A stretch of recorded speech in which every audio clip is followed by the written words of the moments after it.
Welcome back. Well, the role of corporate social responsibility cannot be overemphasized in developing local economies as inflation, rate hikes, and other headwinds slow growth. CSR is needed more than ever at this time. Joining me now is Tunde Onokoya, Octafx CSR ambassador, joining me right here in the studio. Great to have you, and compliments of the season. Hello, thank you for having me. It's a pleasure.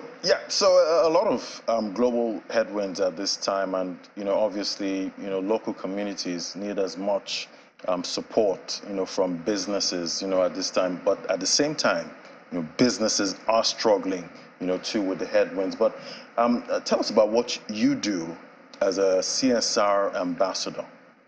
All right, so I'm a national master of chess and the convener of Chess in Slums Africa. So I'm representing Octafx, and I lead the CSR efforts, for the organization. Basically, our own idea of corporate social responsibility in some of those impoverished places is something that we think very critically about, right? So it's we try to do something that it doesn't just think about communities like this as an afterthought, but to be very deliberate and creative in staging our intervention, right? So we've done a lot of incredible things for over 30 communities, but our focus majorly is on education, for children in some of these communities. And let's talk about some of the charity work you do, because I see you a lot in social media with chess games, play with all those kids. All right, so Chess in Slums Africa is a non-profit that uses the game of chess as a framework to give children in impoverished communities, access to education. And I'm sure, one of those things you've seen was us having, an intervention at Oshodi on that bridge and some of this, unlikely places. And that is why I'm wearing this fila today, right? So recently we had a project in Ibadan, sponsored by Octafx, where we decided to select about 40 vulnerable children living under the bridge, right? And it's interesting that our society neglects children that live in places like this, right?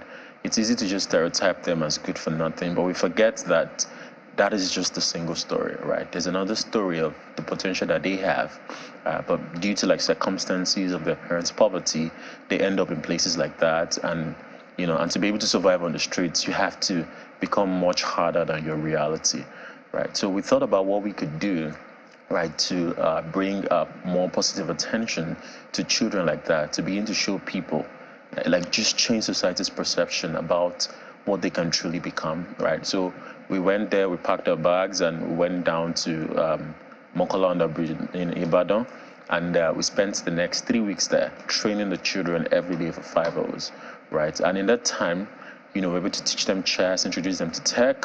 So we just give them education beyond the four walls of a classroom, right? And we had a tournament to celebrate them. And, it was incredible because for the first time, people began to see that, these children can become so much more. And, that changed our lives, right? So that was a recent project that we did to help more children like that, find their place in the world again. And personally, for me, I've been trying to learn, chess, for the longest time, but I can't seem to wrap my head around that game. So, I see you, teaching those kids, how to play the game. How easy is it for them, talking about the learning process?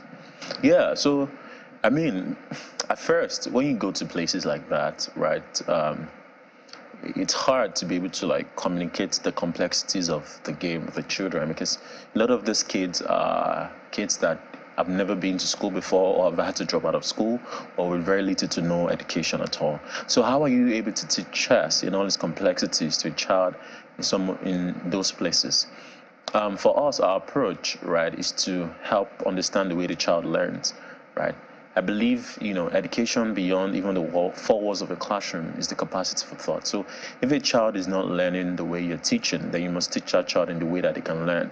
So, but in this context is, street kids, you don't want to go there and be speaking bougie language, alpha, shiliba, it's one over. So in the language that they understand and that is relatable, right? And it goes even beyond the game, impacting the knowledge or being able to reach them and get them to even be vulnerable with their stories, right? So this has been our approach, and we've made a lot of progress in that regard. So, looking at, most of these local communities now, with what you guys have done, so far, how are you seeing, the impact, on these communities? All right. So, like I said, Octafx is very deliberate about our approach to impact, right? So we're able to do something that is very sustainable and that is meaningful to those communities.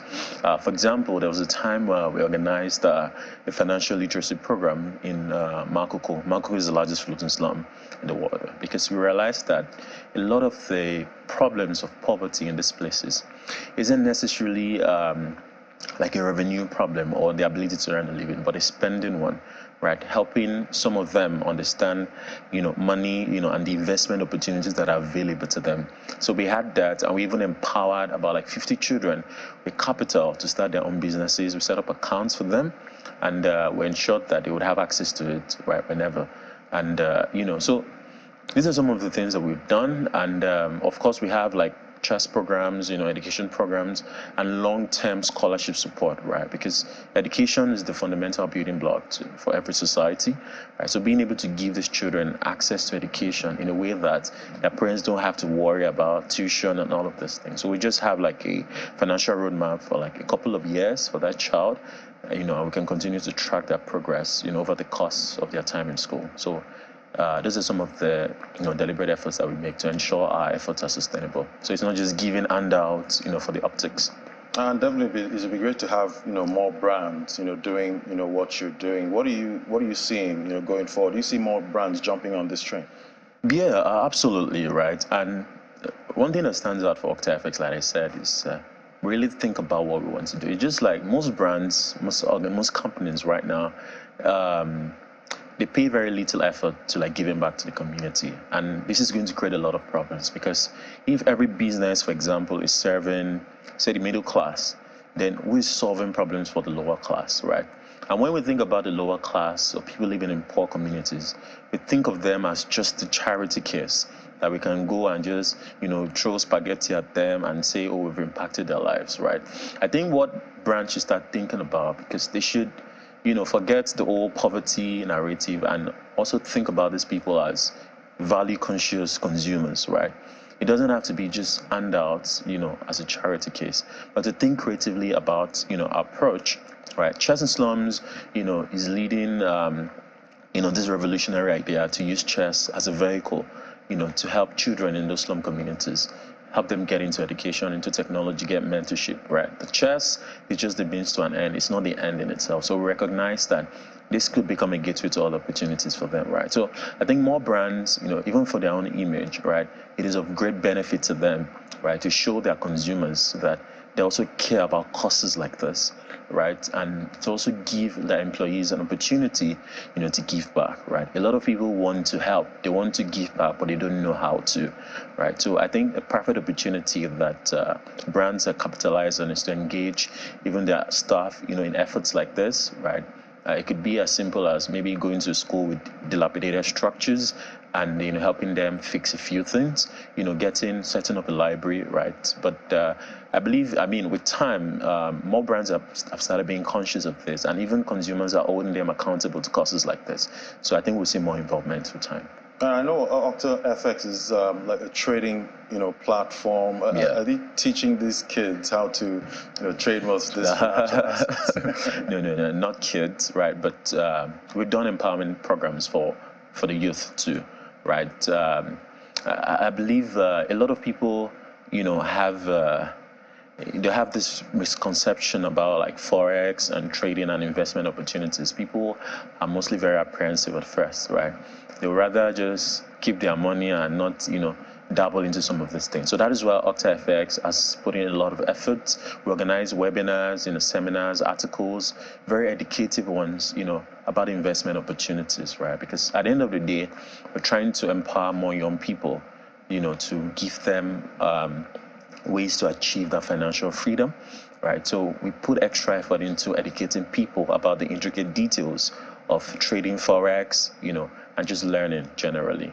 So we have a lot of educative content to help young people, not children, right, to become financially free. Yeah, because trading in these markets can be a bit cutthroat, because you can also lose, and even though there's some safe, assets to trade at this time. But what do you think, what else do you think can be done, to strengthen local communities at this time? All right. So, like I said, we must begin to move beyond tokenism, right? Nigeria right now is in terrible crisis, right? When they say like the 100 million Nigerians in multidimensional poverty, it's not just some random number, right? So who's going to be solving for them? And the way capital allocation works, and even like getting the right talents to work on certain kinds of problems, it's by like incentivizing people, right, to do something. And you notice that most people don't want to solve some of these problems in these very poor communities because there isn't enough incentive for them, right, to do that.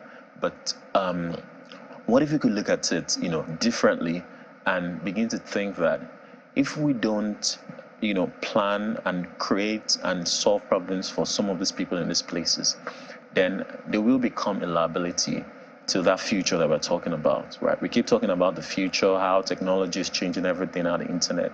But then, a lot of people don't even have access to the internet. They don't even know the opportunities that exist on the internet. So one way is for more brands, to help, drive, like the acceptance of technology in some of these places. Because, the mobile phone is one technology that revolutionized Africa, right? And I remember when they wanted to make it accessible to the common man, a lot of people thought it wasn't going to be possible, that people were never going to be able to afford it. Now, but look at what happened now, right? It has been one of the greatest revolutionary innovation to happen to Africa, has given millions of people access. So I think technology at scale, can help us drive, the most impact, and more brands should be more aligned with driving, this kind of, initiatives in this. Quite a lot, you guys are doing there. But what else can we expect, from you and Octafx, going forward? All right. So, I mean, for us, CSR activities are top priority. This year, we have a goal to reach over 10,000 people, across impoverished communities. I mean, me particularly, through our chess, program, there's still a lot of slum communities that we intend to reach, like in Mushi, in the north, in IDP camps, some of the bridges under Surulere, Lagos Island, right? We're very committed to helping those children, find a place in the world again. Those children that are falling through the cracks of society, to know that somebody cares enough, right, to also think about them and, empower them in a way that is most meaningful.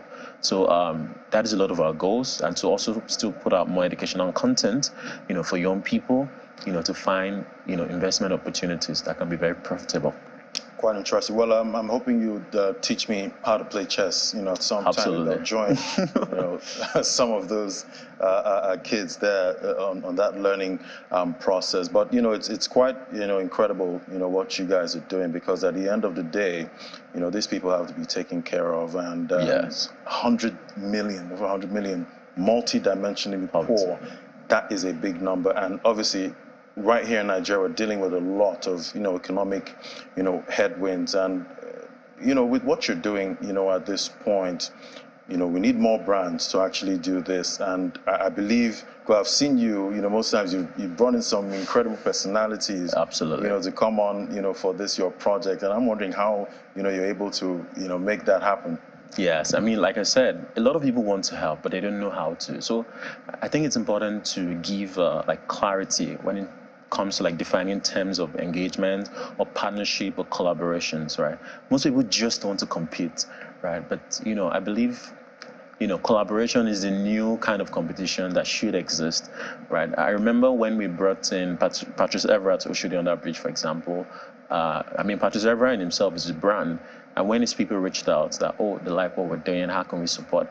We have to start thinking deliberately about it, so it doesn't become another, poverty story where, somebody comes to give children handouts and all of that. So we thought, just like you said, you would like to learn how to play chess, yeah? So we asked, do you play chess? He said, no, he doesn't play.